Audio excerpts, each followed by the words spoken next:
দিবে, আপনাকে যখন মুশরিকরা আঘাত করবে, আপনাকে যখন মক্কাবাসীরা আঘাতে জর্জরিত করে ফেলবে, আপনি অন্য নবীদের মতো নন।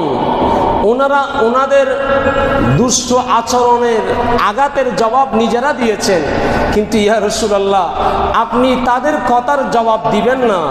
আমি আল্লাহ আপনি নবীর তরফ থেকে আমি আপনার পক্ষ হয়ে তাদের কথার জবাব দিয়ে দেব।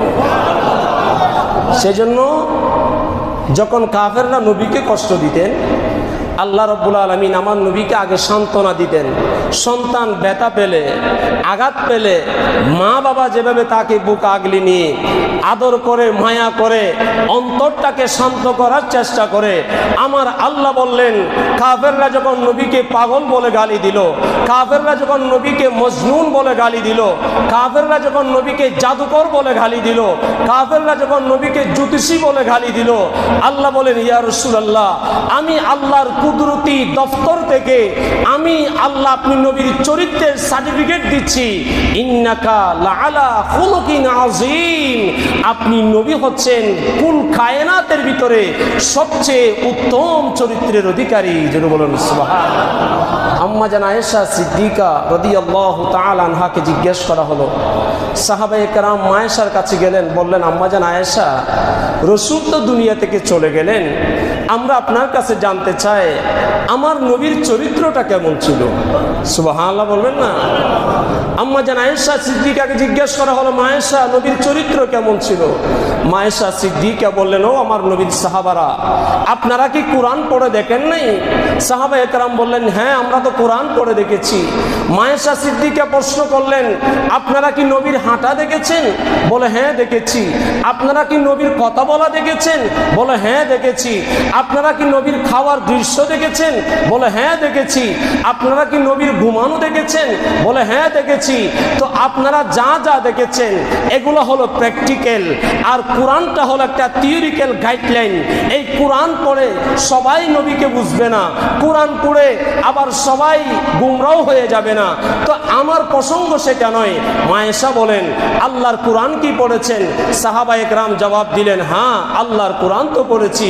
তো কোরআনে যেভাবে যেভাবে বর্ণনা করা হয়েছে হুবহু তার প্র্যাকটিক্যাল হলো রহমাতুল লিল আলামিনের চরিত্র। যে কোরআনটা আপনারা পড়েছেন একটা বই মাত্র, দিস ইজ দ্য বুক, এটা একটা বই, এটা আপনি পড়েছেন। এখানে বলা আছে নবীর চরিত্র এমন, এখানে বলা আছে নবীর আখলাক এমন, কিন্তু সেটাতে একটা প্র্যাকটিক্যাল নাই। আমরা যারা বিজ্ঞান বিভাগে পড়াশোনা করেছি আমরা দেখেছি আমাদের পদার্থবিজ্ঞানের একটা থিওরিক্যাল পরীক্ষা হয়, একটা প্র্যাকটিক্যাল পরীক্ষা হয়, রসায়নের একটা থিওরিক্যাল পরীক্ষা হয়, একটা প্র্যাকটিক্যাল পরীক্ষা হয়, একটা কারেন্টের বাল্ব কিভাবে জ্বলবে এটার একটা থিওরিক্যাল লেখাপড়া আছে, আবার এটার একটা প্র্যাকটিক্যাল লেখাপড়া আছে। আল্লাহ রাব্বুল আলামিন বললেন, ইয়া রাসূলুল্লাহ কাফেররা আপনাকে যত কথাই বলুক, আপনার চরিত্র নিয়ে যত প্রশ্নই তুলুক, আমি আল্লাহ কোরআন পাঠালাম, এটা থিওরিক্যাল গ্রন্থ ইয়া রাসূলুল্লাহ, কিন্তু এই কোরআনের প্র্যাকটিক্যাল বাস্তব নমুনা আমি আপনার জীবনের ভিতরে রেখে দিয়েছি। রসুল হচ্ছেন আমাদের জন্য প্র্যাকটিক্যাল। সেজন্য আল্লাহ বলেছেন, মা আতাকুমুর রাসূল ফাখুযু, বান্দা নবী তোমাদেরকে যা যা বলতে বলেছেন, করতে বলেছেন তা করো, নবী যা দিয়েছেন তাই গ্রহণ করো। ওমা নাহাকুম আনহু ফান্তাহু, আর আমার নবী যা যা করতে নিষেধ করেছেন সেগুলা থেকে তোমরা বিরত থাকো। তো নবী যা বলেছেন তা করা, নবী যা করতে নিষেধ করেছেন তা থেকে বিরত থাকা, এটার নাম হলো মুমিন। জোরে বলুন সুবহানাল্লাহ। রসুল একটা বলেছেন, আপনি আর একটা করেন, তাহলে কি আপনি নবীর প্রেমিক হলেন? একটু জোরে বলেন বাবা। নবী বলেছেন এভাবে খাও, আপনি অন্যভাবে খাচ্ছেন। নবী বলেছেন এভাবে হাঁটো, আপনি অন্যভাবে হাঁটছেন। নবী পথ দেখিয়েছেন একটা, আপনি দেখতেছি আমি দেখতেছি আরেকটা। তাহলে আমরা কি সঠিক পথের উপর আছি নাকি বেটিকে চলে গেলাম? তা আমাদের সঠিক পথে চলা দরকার আছে না নাই?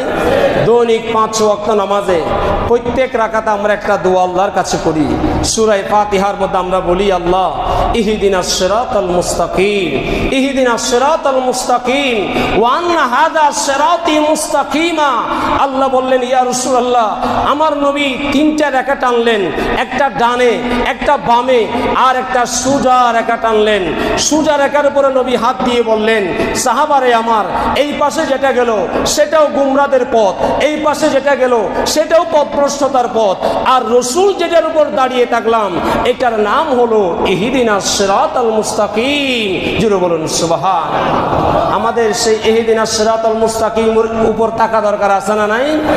আর এটার একটা সংক্ষিপ্ত রূপ হলো, পরিভাষা হলো আহলে সুন্নাত ওয়াল জামাত। জোরে বলুন সুবহানাল্লাহ।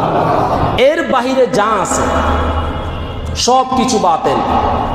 এখন আপনি কারো সুন্দর দেখলেন, কারো সুন্দর বয়ান শুনলেন, কারো সুন্দর চেহারা দেখলেন, কারো ডিএসএলআর ক্যামেরার ছবি দেখে আপনি যদি মনে করেন সে বড় চমৎকার কথা বলে, কিন্তু তার চমৎকার কথার ভিতরে সে আমার নবীর শানের খেলাফ কথা বলে, তার চমৎকার কথার ভিতরে সে আমার নবীর বিবি আম্মাজান খাদিজার ব্যাপারে কথা বলে, সে তার চমৎকার কথার ভিতরে মায়েশার চরিত্র নিয়ে যদি প্রশ্ন তোলে, তাকে কি আহলে হক বলা যাবে?